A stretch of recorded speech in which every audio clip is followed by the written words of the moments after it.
Hello and welcome to week number 4 of Viterbo's EDUC 599. We're halfway through our course, and it's hard to believe. It seems like it has gone really fast. This week our focus is on specific instructional practices and starting our scavenger hunt of balanced literacy plans from other districts and states. I'm going to start off our presentation here with a weekly flashback on the English learners and struggling readers information from last week. I spoke with our ELL teacher, whom I work really closely with, and asked her to share some tidbits of information she feels that all teachers should know about English learners. And then I forward those on and share her little nuggets of knowledge with you in our flashback this week. I also was able to glance at the struggling readers' reflections that were completed so far, and I synthesized the ideas from those as well.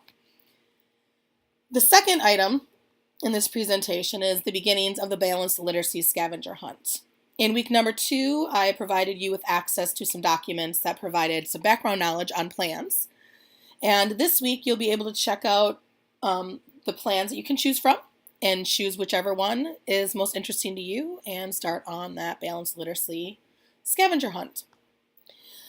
This week, we will be divvying up the chapters from our textbook, and you will be in charge of a specific chapter along with chapter 13 on writing, and share information from those chapters through a voice-narrated presentation in a forum post.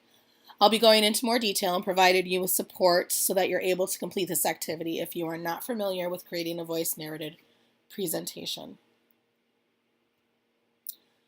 Weekly flashback. Last week we had 2 topics to consider when implementing best practice literacy instruction: our English learners and struggling readers. Seems that when it comes to English learners, it is something that is a little less familiar to some of you, but then also some of you in the same course here have completely been immersed in it. Sometimes I wonder if we taught outside the Midwest, if we might have a little bit more of these students in our classrooms. Right now, my district does not have a very high population of English learners. And when you think about English language learners, typically instructions and accommodations are the responsibility of the ELL teacher. But when you are in a literacy leadership position, you will find that you will still be working with those students more closely, especially those that have reading deficits. And so you do need to know how to best service them and work with those students and provide the best instruction for them. Right now, my district, West Salem, only has about 1 or 2% of the student population in our schools are English learners. But when those students tend to have reading deficits, the EL teacher and I share intervention time with those English learners. So what will happen typically is on one day, I will work with the student with reading, and then the next day, she will work with them on their English language skills, and we will flip-flop back and forth. So because we are servicing these students, we need to have a ton of collaboration and lots of sharings of ideas and knowledge. I think how we feel about English learners is similar to how the ELL teachers feel about literacy skills. They're kind of in the same boat as we are in feeling like they have limited knowledge about literacy skills. But when we combine our knowledge of literacy skills with their knowledge about English language learners, we're able to provide the best services possible. So having that collaboration, having that time to sit down and talk about those particular students is very valuable and important. So our ELL teacher shared with me some pieces of information that she feels all teachers who work with English learners should know. She kind of broke it down into 3 main things that we need to know about English language learners. So first is the learning rate. It's important to know that students who are literate in their first language will become literate in their second language significantly faster.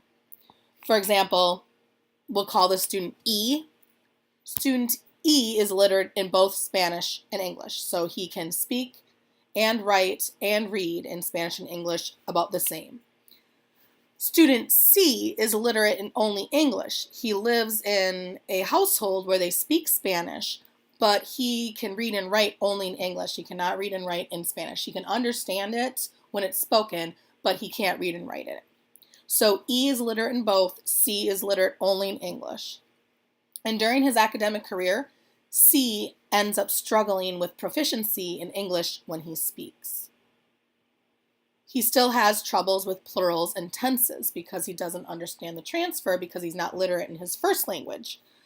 While E, our student who's literate in both Spanish and English, does not have the same struggles because he understands plurals and tenses and all of that in Spanish. He's able to transfer that knowledge and apply it when he's working with the English language. So the learning rate is important to understand when we're thinking about our ELs. So English learners who are literate in their first language will have less of a struggle with the new language than someone who is not completely literate in their first language, like my student C. Secondly, you have to think about the difference between academic English and social English. As native speakers, we forget that there are two kinds of English that we speak. We have our academic and our social. The English language learners learn social English much more quickly than they do academic English. That exposure and immersion in the language and time spent with English-speaking peers quickens that pace. However, it will take an English learner 7 to 10 years to become fully proficient in English. And part of the reason why is that our English language learners may not have the same background information that our native English speakers do. We use so much prior knowledge in our classrooms. Some of our figurative language that we use, our analogies that we use, that is native to our culture. And it's native to what people who have grown up speaking English understand. So it is important to remember that we need to build background knowledge, that academic English, in our English learners. Academic English is more than just learning about new vocabulary words for unit. It also includes how we talk about studying, the materials we use in the classroom, the way that we discuss those materials, etc.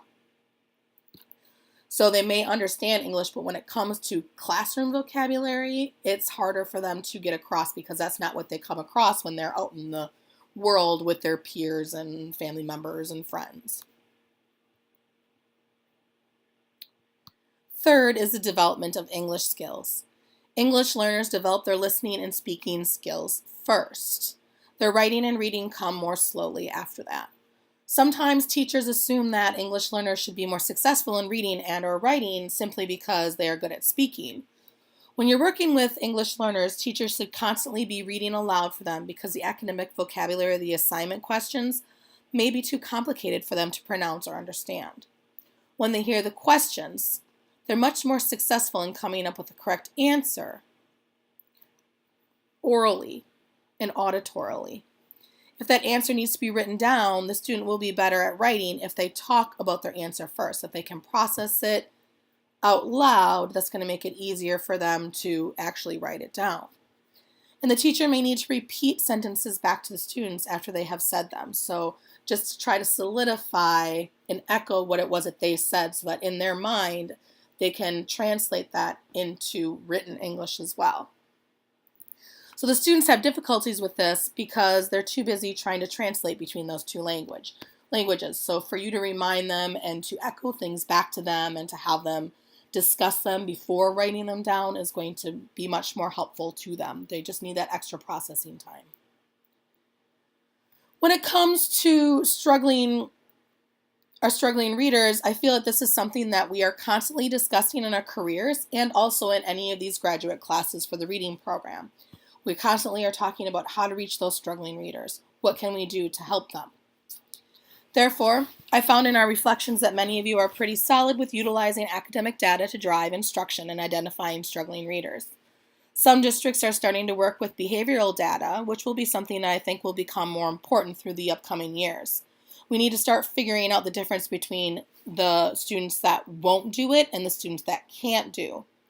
Not all students who are at risk are truly struggling in literacy. They may just not have the supports outside the school to help them academically.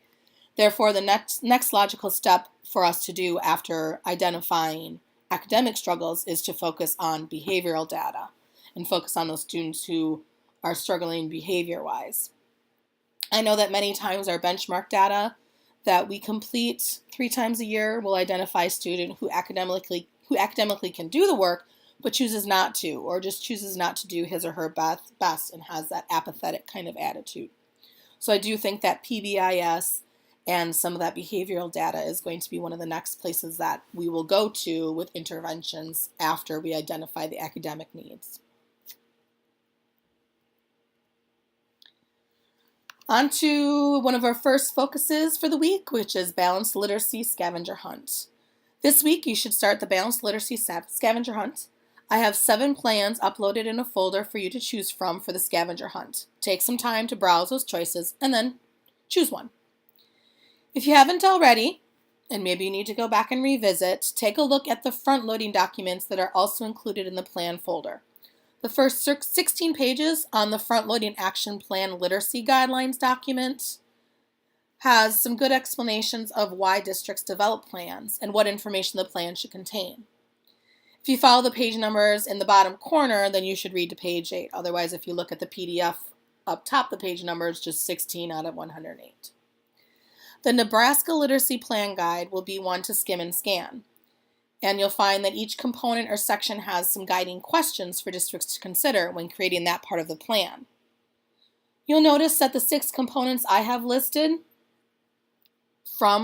to examine in each of the plans are not exactly the same as listed in either of these front-loading plans, or maybe in the plan of your choice. Please note that these components are sometimes combined or separated further in the different plans, but you should be able to identify each component within your choice. Although some districts might not have it listed at all. So if you find your plan is missing, the plan that you choose, if you find that it is missing a component, provide ideas of how it could be included in their plan. For example, maybe the family community component is missing. Therefore, in your reflection, explain what that district or that school could have included in their plan for that component. Possibly a district literacy newsletter, maybe a family reading night, possible classroom newsletters with a focus on literacy, reading challenges for the whole grade or the whole school or the whole district, things of that nature. Once you've chosen a plan and you've read the front-loading materials, start to analyze and evaluate the plan components. Your reflection for this assignment will require you to summarize the different components found in your plan, explain what information they included when laying out each part as the synthesis of the plan. Then evaluate and analyze the information included. How well does each component align with best practices in a balanced literacy program? Look at its strengths. What was strongly represented and well explained? What areas had the best connection to best practices in balanced literacy? Analyze its weaknesses. Where did the plan fall short? What doesn't quite match up with the balanced literacy program or best practices in literacy instruction? After you've honed in on the components, analyze the navigation and organization of the plan that you chose. How useful would you find it as an educator? How easy was it to understand as a parent or community member? Provide examples in your analysis of the plan's ease of use. End your reflection with some final personal conclusions. What did you like about the plan? Is there anything that you would use if you were creating a similar plan for your district? What were some things you would change if this was a plan you were revising? Anything you would completely scrap? What tweaks or additions would you create? The scavenger hunt reflection is due on December 13th, which is a month away, but I encourage you not to procrastinate and attack this little by little over the upcoming weeks, giving yourself plenty of time to assemble it into a reflection.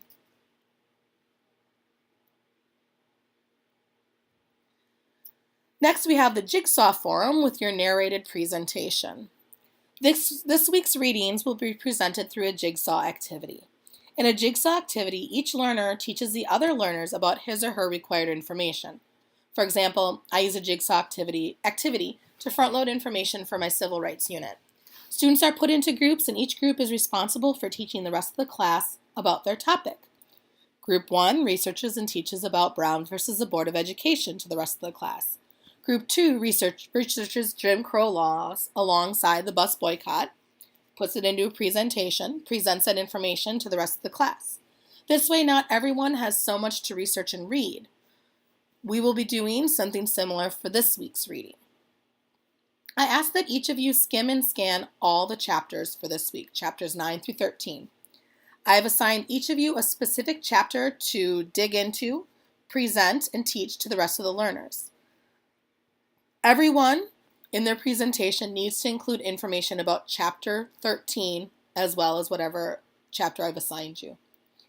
I've decided that all learners report on best practices surrounding writing in chapter 13 since the focus of most of these classes is on reading, but the intricacies of writing are also part of ELA and literacy. So I figure if everyone can comment about chapter 13, we're going to have a good solid understanding of writing and best practices and hopefully glean some new ideas as well. You can see here that I've outlined the assigned chapters. Amanda will cover chapter 9 about vocabulary, Laura chapter 10 on best practices associated with narrative text, Bethany will present on chapter 11 about informational text, and Tiffany will hone in on chapter 12, focused on best practices related to fluency. Your teaching of information in your 2 chapters will be presented in the form of a voice-narrated presentation similar to the one you're listening to right now. I've included an instructional video about how to create a voice-narrated presentation with PowerPoint. Microsoft Office 365 is something you can install as a Viterbo student to obtain PowerPoint if you do not currently have the software. When you add your presentation to our Moodle forum, you will do so as a link in the Message Center. To create a link, copy and paste the address or enter the title and link it using the link icon on the message toolbar as circled in the middle graphic here on the right. If you are a Mac user, there's information in the directions about how to create a voice-narrated presentation in Keynote. But if you do use Keynote or something besides PowerPoint, you will have to upload it to YouTube as a video and then end up using that link instead of the link to your PowerPoint. Enter the form for more information. And please contact me if you are having difficulties. I'll be honest, this is one of those ideas that you have and you hope that it works, and so you are my first group that I am going to try this with because I think I've finally figured it out. So please let me know if you're having any problems and I will do my best to try to problem solve and troubleshoot them. This weekend I spent a lot of time between my Mac and my husband's PC trying to figure out how to make it work, and using PowerPoint is the best way to go, but if you are on a Mac computer, PowerPoint will not work because for some reason the audio doesn't want to transfer when you have it on the Mac hard drive. It's complicated. I'm not quite sure how it works, but I did figure out that it doesn't work that way. So if you're having issues with trying to figure that out and uploading it, please let me know and I will do my best to try to help troubleshoot it. All the chapter presentations need to be uploaded by Thursday, and you will be expected to watch all the presentations and reply to 2 of those presentations, indicating the powerful ideas that you took away and things that you might want to try out. Happy early Thanksgiving. We won't have class activities next week because it is Thanksgiving week. Enjoy your time with family and friends and load your plate with yummy food instead of grad work. As always, happy reading.